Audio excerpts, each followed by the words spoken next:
money comes only to those people who already have money. Ships are the safest at the harbor, but that's not what they are built for. People are the true resources in life. Money is something which is transactional. Coincidentally, I'm into businesses which are connected to all the things that I didn't have in my life. I didn't have the money to buy that bicycle. So any business that I will invest into always needs to have a social impact. So doing the unknown excites me, and I'm a knowledge driven person. Anybody and everybody into business are into the business of people management. India is on the threshold of being one of the fastest growing countries in the world. I think Google is God's invention through man, because he wanted to answer your every question, and so he made Google. Rather than reading 500 books, I would like to meet a person who has read 500 books. Competition is between the capabilities and skill sets of two human beings. The best one wins. You cannot be second to anyone. Try to always be the bestest in whatever you do. Scale does not matter. A failure prepares you for your success. So never give up.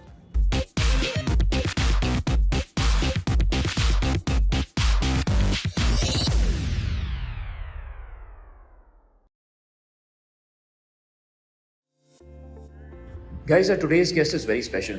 We have the honor of speaking with India's most successful serial entrepreneur, business leader, Mr. Agnelorajesh Athaide. Born and raised in Mumbai, Mr. Athaide faced tremendous hardships during his childhood, and he perceived and went on to achieve remarkable success in the world of business. He has built successful companies in various fields such as real estate, education, and sports, and is sought after speaker and mentor in the Indian startup ecosystem. Mr. Athaide's journey is one of grit, determination, and entrepreneurial spirit. He has always believed in the power of knowledge and has pursued it relentlessly.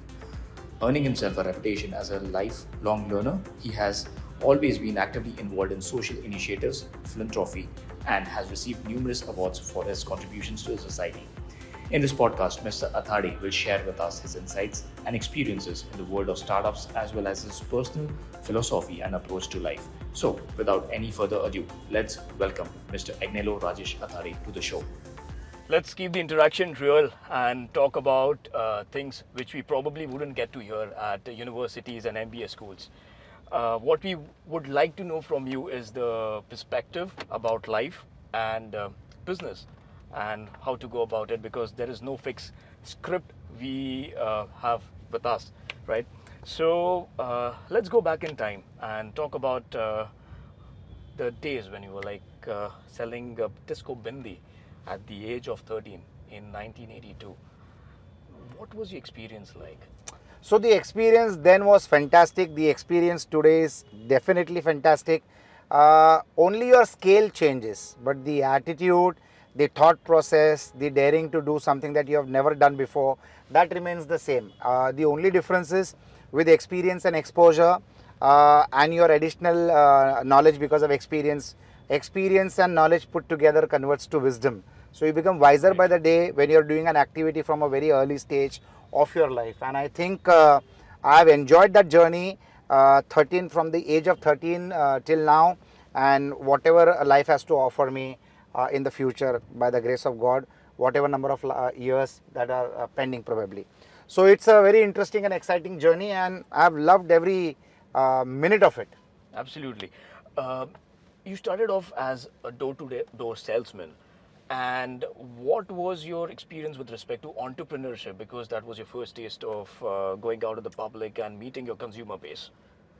The door-to-door experience was brilliant, and the attitude that I developed with that practical MBA that I must have done in my life is never giving up. Because when you're a door-to-door salesman, you don't know which door is going to be opened on the ringing of a bell. You don't know which door is going to be slammed on your face.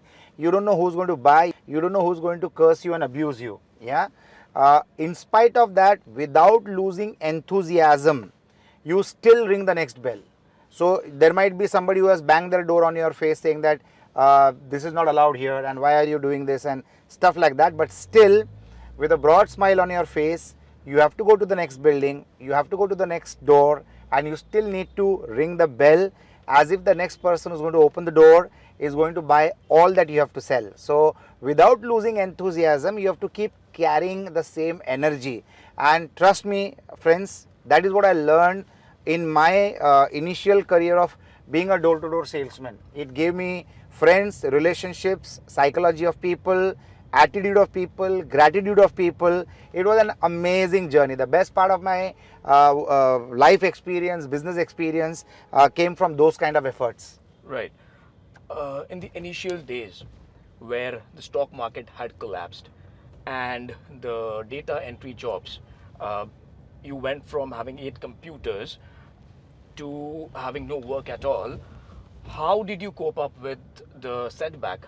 And with respect to that particular failure, it helped you building a very successful startup, St. Angelo's Computer Education Institute. Can you tell us a bit about that, please? So failure, happiness, everything is a frame of mind.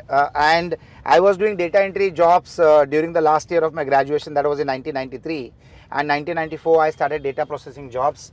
I started from one computer. I bought the second computer, and my third purchase was additional 6 more computers. And friends, other than the first computer, which was bought by a single payment, the balance computers came on installments. I always feel that you are always in a pitch mode. You really need to pitch to your vendors to give you on credit, in spite of they might not know you or they might know you, doesn't matter. But if you can convince somebody to invest in you, if you take goods on credit, that means the vendor is investing in your promise. That's what I did. I got the computers on installment payment facility, which was unheard of in the 90s. I had a very strong feeling, which I learnt in my growth days, that money comes only to those people who already have money. And people who don't have money, they need to convince the other side that, trust me, I have got the skill sets and the capabilities to earn that money and give you back. So I started data processing and I used to operate in 3 shifts, where I took the job of the entrepreneur who used to go and collect the work, deliver the work done, and get new work, and have people sitting at home, because these 8 computers were installed in my house in Malvani, and we used to operate 3 shifts. So there were 3 people sitting on one computer 8 hours at a time, right. And that's how I maximized. So I'm a commerce student. I love economics. I understand economics. I've implemented economics, and I knew one rule from my college days: maximum utilization of available resources. Right. Okay. Right. And infrastructure, and that is what I implemented since the time I didn't know about this so well, and even today after I know it. So I love to maximize the resources which are at my disposal, because like they say that ships are the safest at the harbor, but that's not what they are built for. I say machinery is to be utilized 24/7. It's not like a human being who needs breaks, who needs holidays, or who's not working on festival days. So the more you utilize your machinery deployed, the faster can be your returns on investments that's done. And I started this in the initial stages of my career itself, where all these 8 computers, all on loans, were earning thrice rather than working only for 8 hours. Right. And that helped me to establish myself in the initial days. You mentioned Malvani. Can you please tell us about your journey from Malvani to my back? So Malvani has been my real school of life. It's a school and college and a university that I was in for 18 years of my life, right from my young days, since 1982 till 1999. I lived there from a 180 square feet house to a 600 on the ground floor and 600 on the first floor. That was the size it was when I left. So it has been a very interesting experience. The journey was amazing. The people of Malvani are phenomenal guys. They stand by you irrespective of who you are, what you are. They stand by you. There is love, there is affection, there is dependence, there is faith that these people will always be by you. So Malvani was a time where there was plenty of emotions and love and affection between people.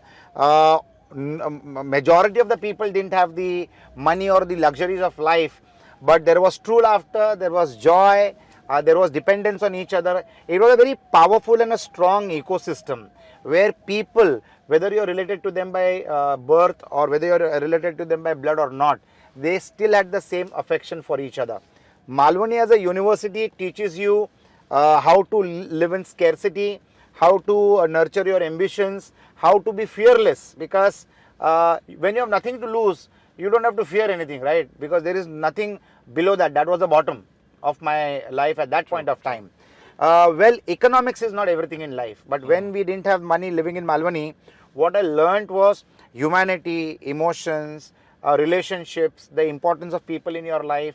And at a very young age, when you realize that people are the true resources in life, money is something which is transactional and can be used to complete a transaction and move forward. Whereas lots of time in life you will experience that many a times where money fails, a relationship comes handy. Very true. A relationship, according to me, which I love to say, is the only ship that can never sink if you have invested in the right relationships. When I say investments does not always mean money. It means your time, your efforts, the opportunities that you can create for somebody, the support and the help that you can give the people in times of need. All of this builds a relationship, and relationship is like pickle. The older it gets, the tastier it becomes. It's like a wine or a pickle. Like Absolutely. so, you keep nurturing relationships, and even today, I'm still in touch with all the people who have played with me when I used to wear shorts and play cricket. So from those days till today and forever, a friend is like a diamond. Absolutely. And they say diamonds are forever. So Very friendship true. is always forever. No shortcuts in that.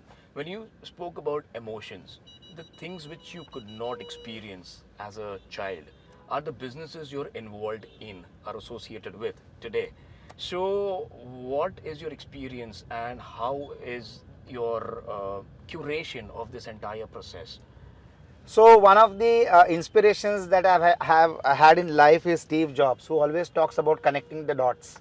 So when today I reflect back at my life from my childhood till today, I have realized that life is nothing but connecting your dots backwards. So all the deprivation, the economic deprivations that I had in my childhood, whatever I didn't have, the scarcity that I was exposed to, coincidentally, without a plan, I'm into businesses which are connected to all the things that I didn't have in my life, in my childhood. Like for example, there was a second-hand cycle that I had to buy, wanted to buy for 150, 200 rupees, and I could collect only 70, 80 rupees. I didn't have the money to buy that bicycle. I always loved motorbikes, but I could not buy that. I loved cars, I could not buy that. I loved good clothes, I could not buy them then. I loved food is something that everybody enjoys, but I could not have access to good food. So I'm in the clothing business. Today I'm in the housing business. I do real estate development. I could not take education. I wanted to become a chartered accountant, but I could not foresee myself working 3 years for 350 rupees as your internship salary, because I'm the eldest in the family and I wanted to change the economic scenario of my family. So I could not become a chartered accountant because I didn't plan to work 3 years for 350 rupees a month. So today there are so many chartered accountants working for me. I could not get access to good food. I'm in the restaurants business. I'm in the clothing business. I could not enjoy a holiday, but I own a resort today. So what basically happened was, whatever I could not get in my childhood, today coincidentally, without a plan, is my business model. Right. So I'm a serial entrepreneur. I do multiple businesses.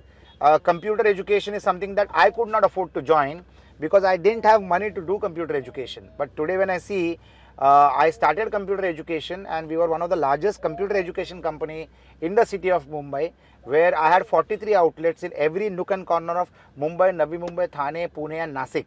Right. So what I could not pay fees and learn, I made it available within the reach of a common man in a very critically important city like Mumbai, because in 90s, computer education was considered as a luxury. Yeah, it was considered as a luxury, and in those years, we could make it possible to bring computer education within the reach of a common man, and that transformed the lives of hundreds and thousands of students who were then gainfully employed not only across the city of Mumbai or the state of Maharashtra or India as a country, but they were gainfully employed across the world. Right. When you spoke about emotions, when you invest in any new business or you start a new company, is it an emotional decision or is it completely from a financial standpoint? Never a financial standpoint, it's always impact driven. So I'm an impact investor. So any business that I will invest into always needs to have a social impact. If the impact is not there, my motivation to do that business would not be great. So when it was computer education, it was education to the middle class and the lower middle class segment of the society. We empower them to become productive with their knowledge, their efforts and their education. I got into construction business. We started developing villas which we sold as low as 13 lakhs rupees a villa, 1 BHK villa, standalone structure. We developed apartments which are affordable in nature. When I got into resorts, we were very economical with the pricing that we started giving to people to come and stay in the resort. When I'm into restaurants today, that is Sante Spa Cuisine and La Magia, these are restaurants which are for healthy food. No colors, no flavors, no additives, no preservatives. And any business that I venture into, I love to change the rules of that game. So I will always get into something if it is unique. And if it is not unique, I will make it unique after I become a part of it. So it has to be unique, it has to be impact oriented, and it compulsorily needs to be value creation to my end user, my consumer. If it is not a value addition, if you eat in Sante Spa Cuisine, the value addition is you will get good health because it is healthy food. Right. If it is property that I am developing and selling, you never have to worry about the approvals or the title of the property or something of that sort. Getting your customer safe is your primary responsibility as an entrepreneur. He needs to get more value for the money he has paid you, and his efforts that he would have invested to earn that money gets multiplied if you do a value creation for him when he becomes your customer. Absolutely, absolutely. You were featured on the Kuberan's house, and how was the journey like? And what is that something that excites you about venturing into a new business or a startup? So doing the unknown excites me, and I'm a knowledge driven person. Whichever segment of business that I invest into, my learning curve on the longest side is 90 days. It can be 9 minutes, but it cannot exceed 90 days. So whichever business I get into, I make sure that I get to the depth of how that business gets operated. I love to understand unit economics. I love to understand structuring of a transaction. I love to understand how I can create more value to my customer and to all my stakeholders. According to me, in any business there are multiple stakeholders. Definitely the most important is the customer, but you need to create an ecosystem to reach out to your customer and get him satisfied. So for me, the stakeholder is my teams. Those are that is the employees. So my teams, my vendors, and customers. So for me, that whole ecosystem needs to have value generation that happens to them at all the touch points that they are a part of. Right. So today I am a venture capitalist. I invest in businesses. I'm a strategic investor. So when I invest into any enterprise, I will first analyze what is the value that I can add to that business, so that the valuation that I enter at and the valuation that happens after I participate into that business needs to change. Plus, at rapid pace of time, the valuation should multiply, and how I can add value to that out of my past experience, out of my knowledge, and out of the new decisions that I would take or new rules that I would create for that particular line of business. Right, right. A lot of new entrepreneurs in the market, and the youth is quite excited about the entrepreneurship and the journey, and you are like the biggest inspiration. But most of the businesses, they fail within the first 2 years. What is the reason? How to avoid that? And what are the basics we need to get right? So I always tell people that do not start a business and look out for customers. You might go wrong. Start with customers in place and then you start the business. So you need to have hardcore experience or domain knowledge of the business that you need to start. There are multiple ways of becoming an entrepreneur. Not necessary that you finish your education, you tell your parents, or you invest your own money or your parents' money or friends and relatives' money and get into the business. You can start off as an employee. I know so many companies where employees have become partners and ultimately they have bought the companies. So you can mature yourself as an employee, become a partner, and then take over the company if required, and become the owner of the entire business itself. So very recently a friend of mine bought the company that she worked for almost 27 years, and she bought that company for a whopping 110 crores. Right. So the promoters of that business, because the new generation didn't want to continue that business, has exited by selling it to one of their minority stakeholders, who is today 100% stakeholder of the entire business model. So the companies that closed down fast are people who are wrong with their product, wrong with their service, wrong with the pricing, too early for the activity, too expensive for the end user, customer, consumer, or not creating valuation for the ultimate consumer of the product or services. So there needs to be a proper plan in place, there needs to be a proper ecosystem in place. So according to me, what's most important in any business that you want to start is what is the kind of resources that you have your access to, which means what are the resources at your disposal. That's the critical element for any business enterprise. So if you play by the rule book, if you're right with your planning, then there is no way you can fail. There is no predetermined time of how fast or how soon you will succeed or fail.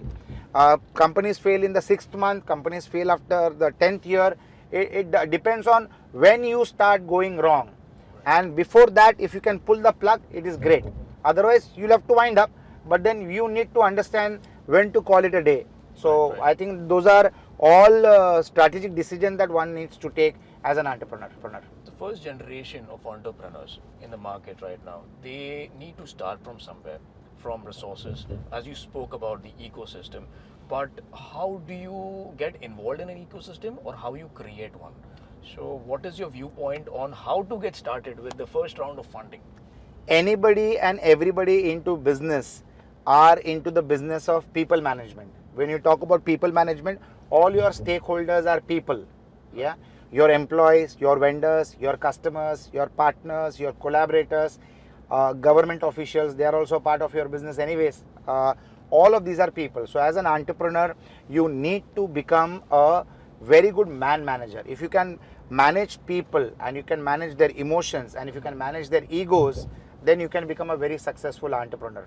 So whether it is first generation or second generation, doesn't matter.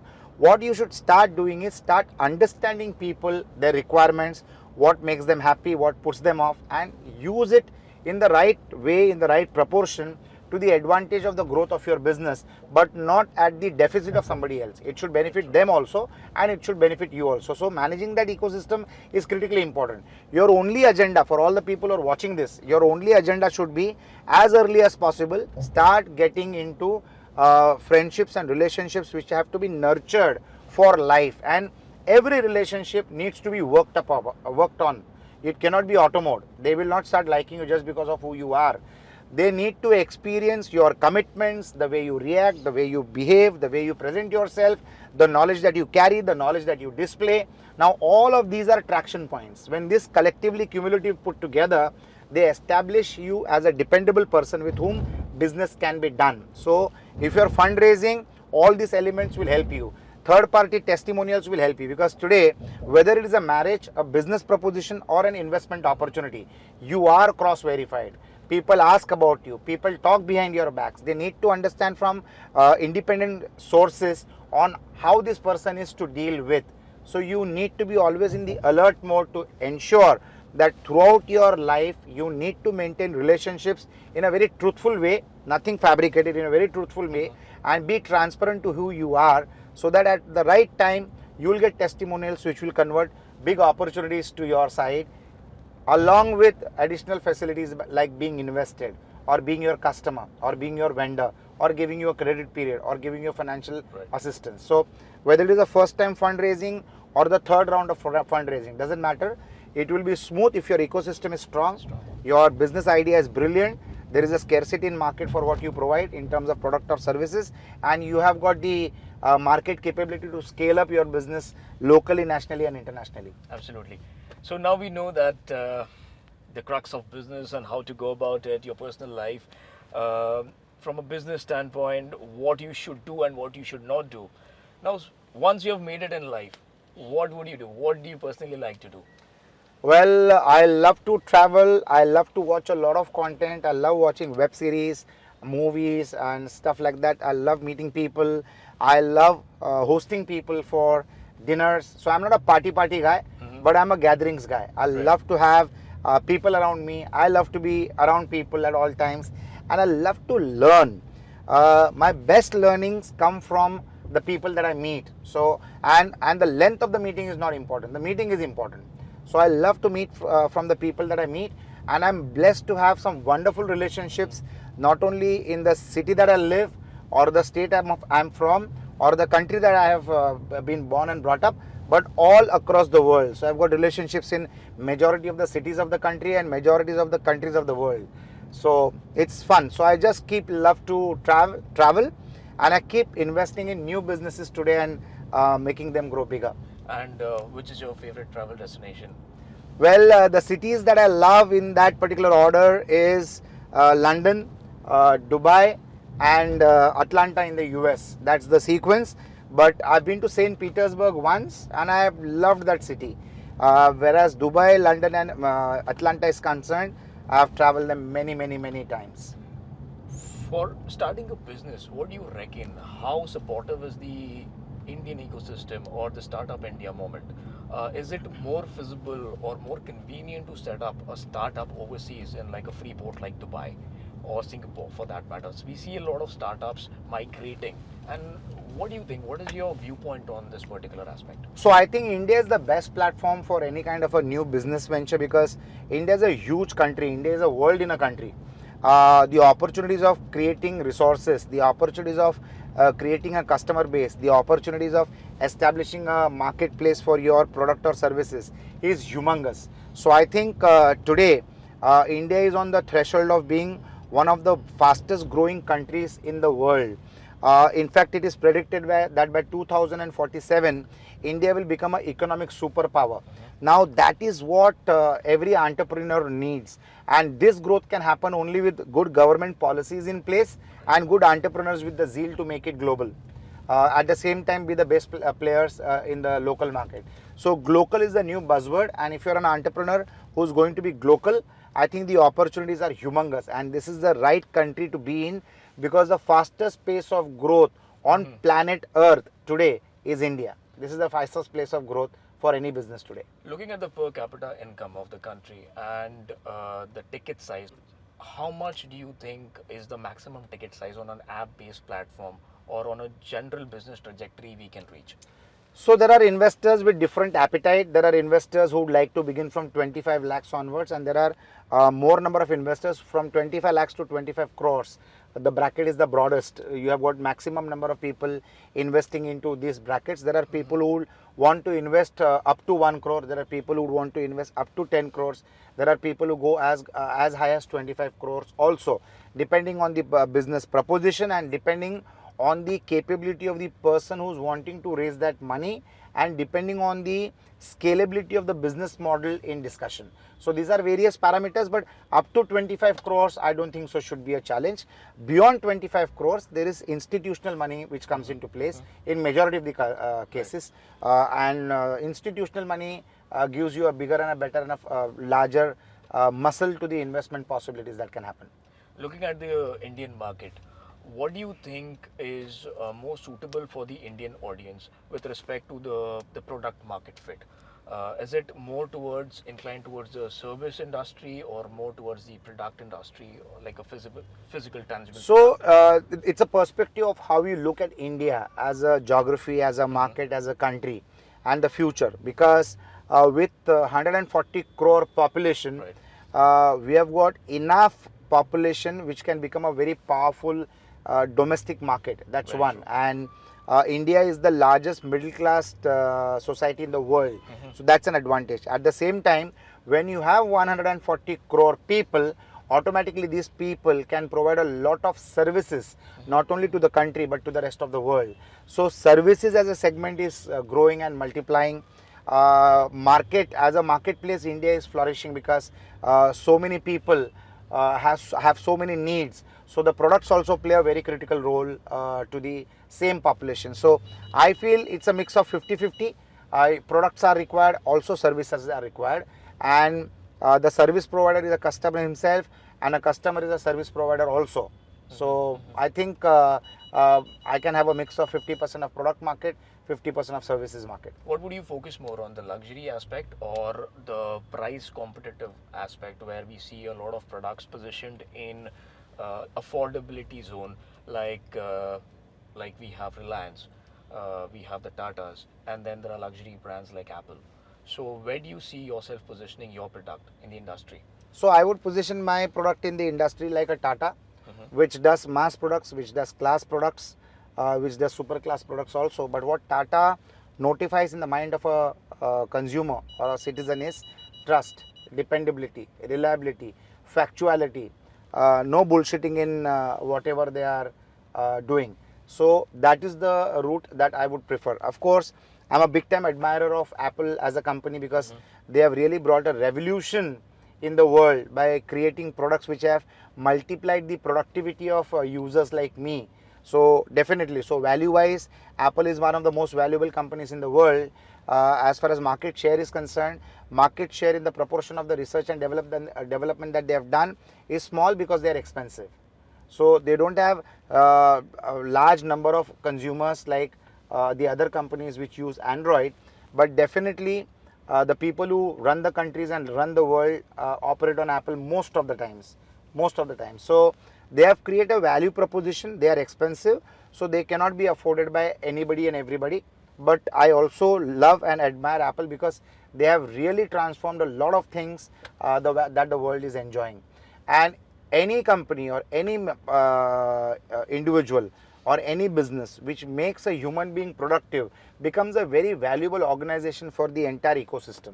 At the same time, you need to have a Tata in place which serves all your needs from salt to airlines to housing to manufacturing to steel to automotives, everything. So you still also need to have companies like Tata which can provide product and services to the large masses which are there in the country. Very true, very true. We see a lot of human intervention, like we have a gate man to open the door, and but overseas this particular tendency or the attitude is very different. They rely mostly on the tech, the applications, or the entire technology has created an infrastructure where it operates the hardwares. How soon or later you think India is going in that direction? Until when will we have no human intervention in our system? So there are three levels in this world. The top level is called the developed countries, the middle part is of the developing countries, and the bottom is considered as the comes in the middle segment, and that is the developing countries. What you see happening in India today is what used to happen in US 125, 140 or 150 years back. Like if Mumbai had gangsters in the 90s, New York had gangsters in the late 1800s. So it's a cycle. By 2047, India would travel from a developing country to a developed country. So a developing country has drivers available, servants working at home for the people.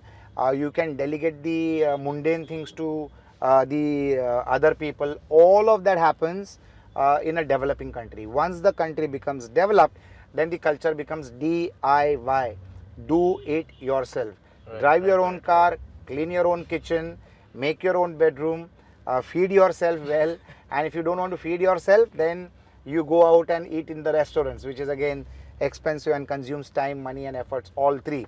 So we are in a phase, and this is how it happens. Now within a country also, this transformation keeps happening.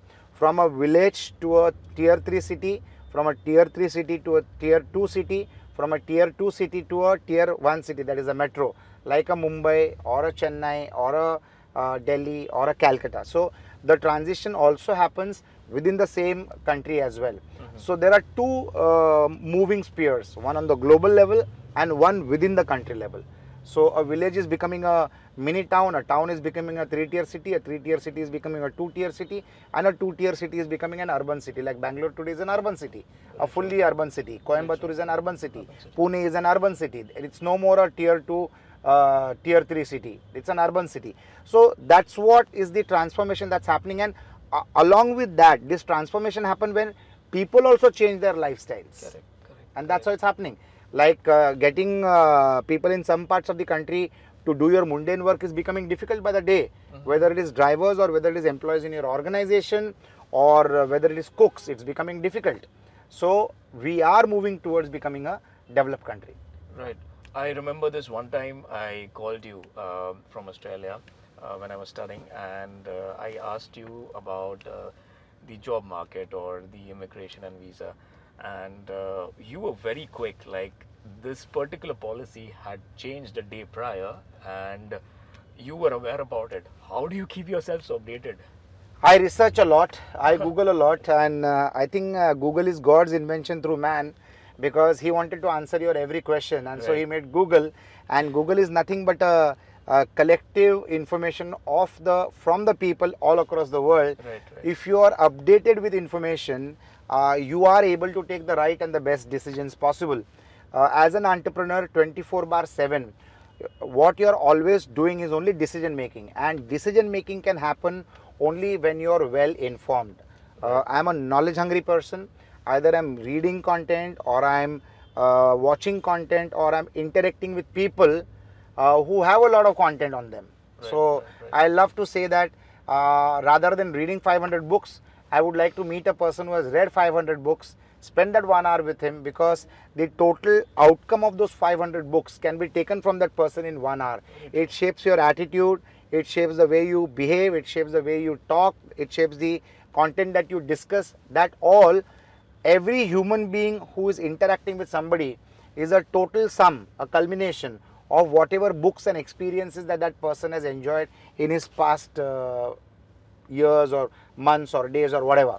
So if you interact, you will be able to absorb that from that particular individual. What do you think that the artificial intelligence is going to change the perspective or the prospect of human interaction? Because right now we interact very less in person. If you go to see, we interact more on phone calls and chats and other like devices and technology. But when it comes to human interaction, I think that has gone down significantly. It won't change, it will improve the quality of life. When computers were introduced in 90s, there were a lot of morchas and dharnas and strikes saying that computers will eat up the jobs of people. Ultimately, it improved the lives of people, because you became IT professional, you started serving, instead of serving your city or your state or your country, you started serving the whole world. In fact, the whole world is fueled by IT professionals from India. All the Fortune 500 companies of the whole world, their main engine, the key employees or the key teammates or the key stakeholders today are Indians. The best doctors in the world are Indians. The best engineers in the world are the Indians. So I would say that as technology comes up, it improves the lifestyle of every human being of that ecosystem or that economy. Artificial intelligence. So I used to always say in my college days and just after my college days that it is not the quality of the answers that defines the knowledge of a person, but it is the quality of the questions that will define the intelligence and the knowledge of a person. So if I want to ask the right questions, I first need to have knowledge of the subject. If I have the knowledge of the subject, I can answer any question. But if I want to ask questions, I definitely need to have more knowledge so that I can ask the right questions. So artificial intelligence might be automated. It is backed up by research or the data that has been collated together on the internet space. But you need to ask the right questions to the system to generate the desired output. So you still need to have knowledge. Right, It is not that artificial intelligence can think on your behalf. Artificial intelligence can give you the results to what you have thought and translate it into questions asking to them, asked to the artificial intelligence.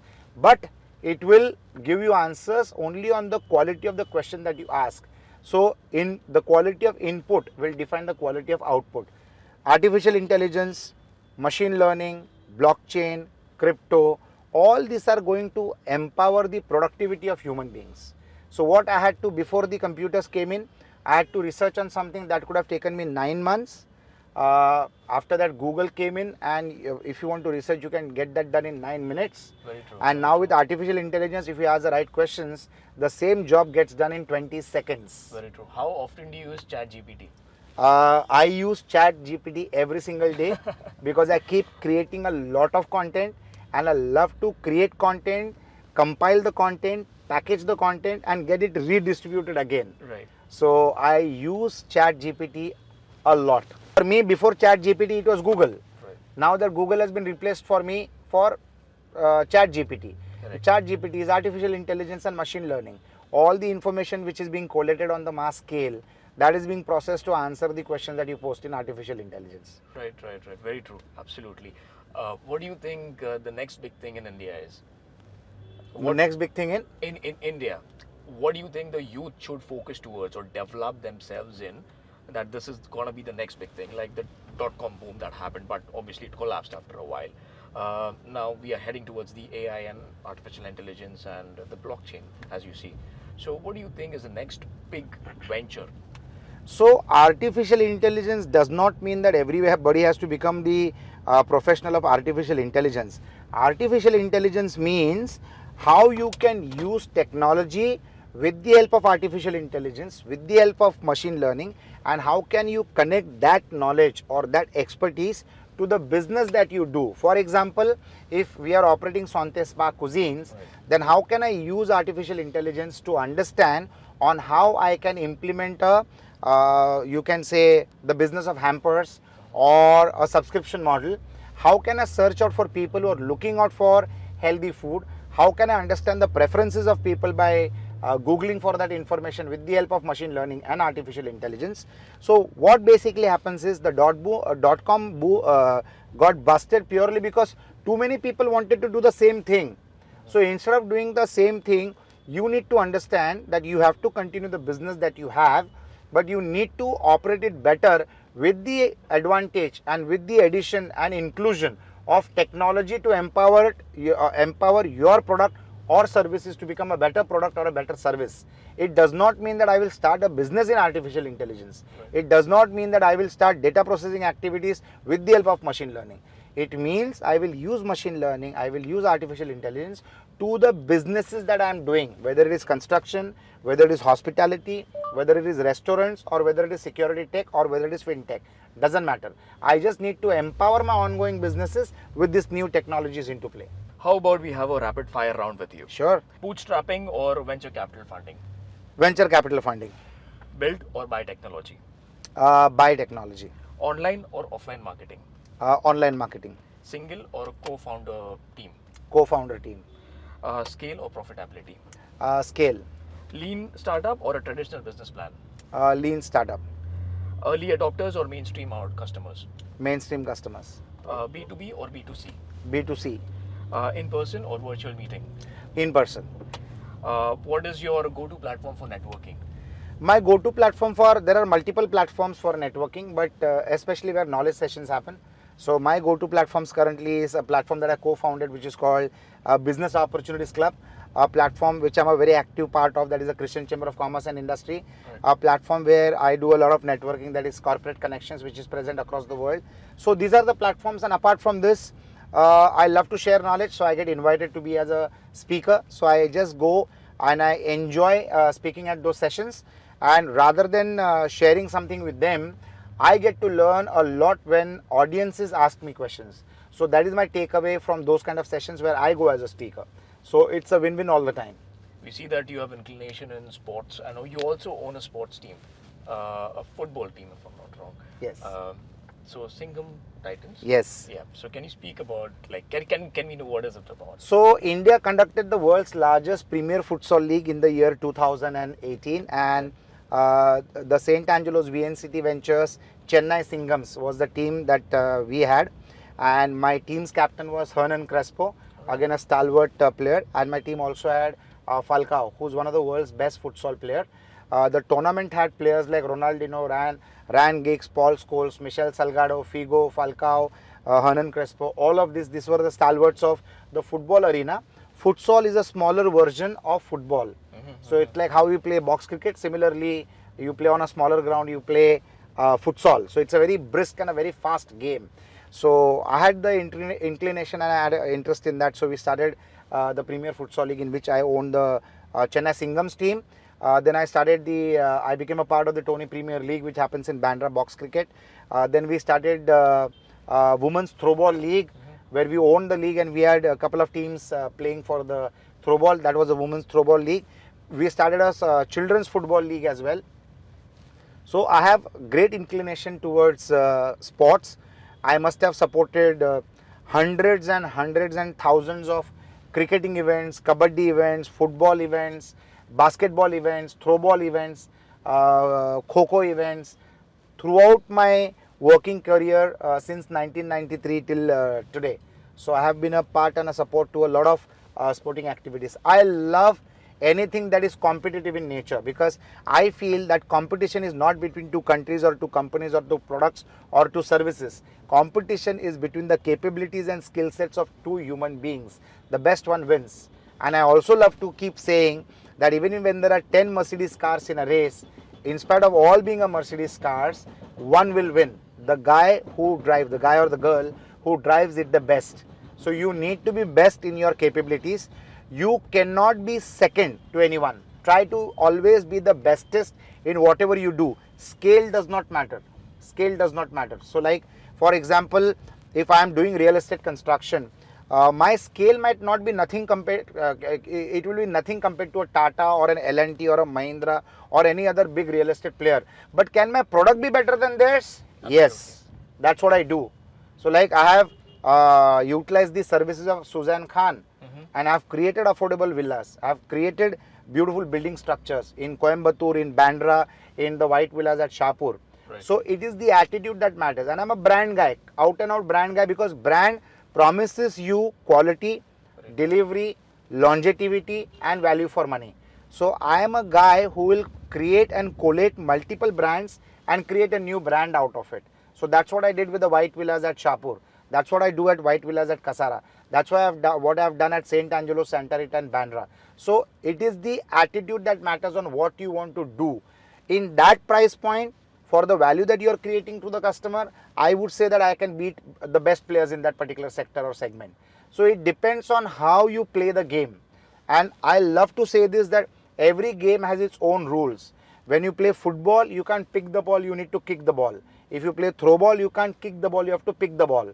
So you need to play the game, you need to understand the rules and you need to play accordingly. But be the best player that you can in the sector that you want to play in. Your profound experience, your life experience, the entire journey you have comprised in your book. Can we know a bit about your book, please? So well, people get very disappointed when they come across obstacles, but it activates me. If any challenge I come across or any obstacle that I come across, it relishes me a new way of living, a new way of looking at it, and a new way of solving a situation. Okay. So I wrote a book called Obstacles to Opportunities, where I have covered real life experiences right from my childhood till now.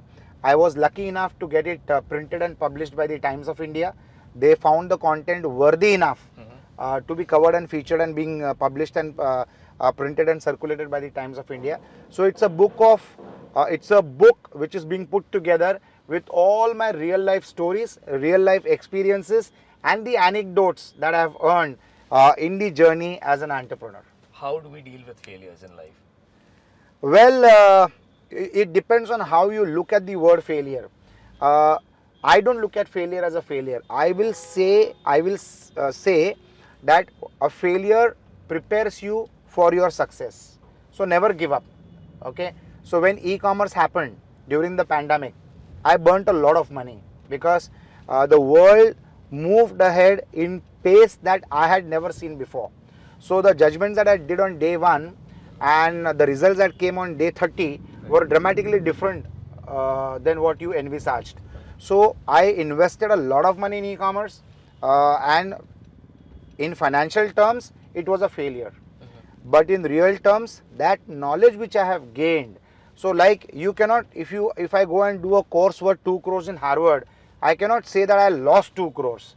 I will say that I invested 2 crores in my education and I'm a better entrepreneur today. So rather than going to Harvard for doing an e-commerce course, I did that course on my own, and the money that I must have lost is the tuition fees that I paid or I invested to understand on what to be done, how to be done, when to be done and what not to be done.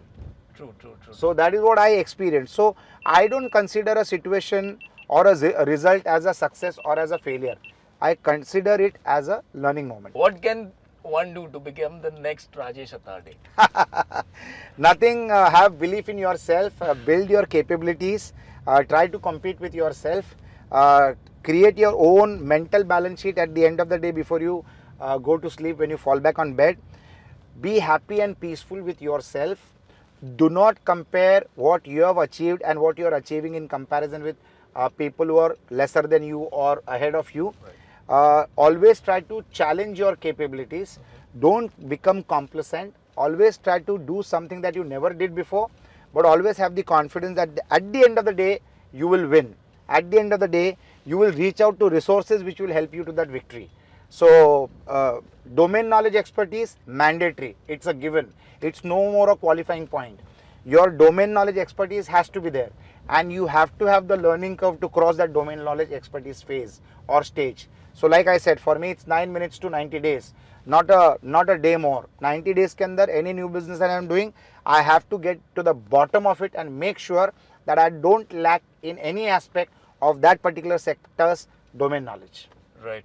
Any last message or final goodbye you want to say to our guests? Well, final goodbye to all my guests is entrepreneurship is my religion. I only believe in one religion, and that is entrepreneurship. When you're an entrepreneur, you're really good and nice and polite to everybody, every stakeholder or everybody around you. Look at global markets. Do not get into geographical divisions of the world.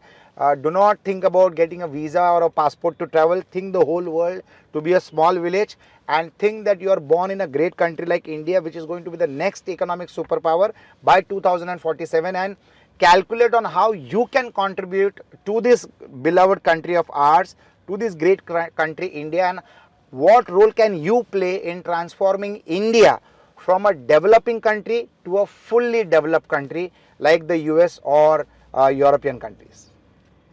Thanks for your time. Thanks for being my companion. Pleasure is all mine.